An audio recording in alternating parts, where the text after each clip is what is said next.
Cet accord essentiellement consiste à réduire le nombre d'emplois en France de 7500 personnes sans fermeture de site et sans plan social.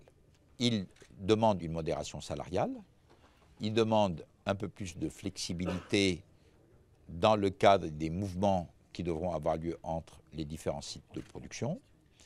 Et en face de ça, il s'engage à ce qu'il n'y ait ni fermeture de site, ni plan social, et au contraire, à ce qu'il y ait une augmentation de la production en France, d'un côté, quantifiée, et à ce que le cœur du métier de Renault reste en France. C'est un accord qui se fait sans drame.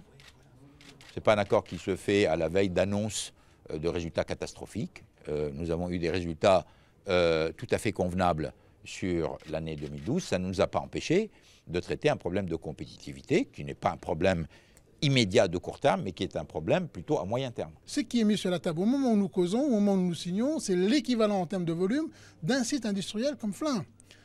Les sites industriels, le site de Flins produit 110 000 par an, le site de Sandové c'est 80 000 par an. Les volumes supplémentaires durant la période de l'accord, c'est un site industriel sur la table.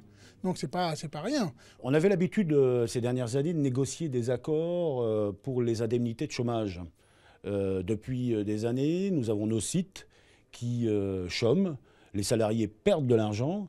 Aujourd'hui, on signe un accord qui permet une amélioration de la production, une amélioration des capacités, une garantie d'avenir, une garantie de l'emploi, une garantie de l'activité. Oui, c'est une première. Donc je me limiterai, ce que je peux vous dire. Vraiment sans croissance, vous ajoutez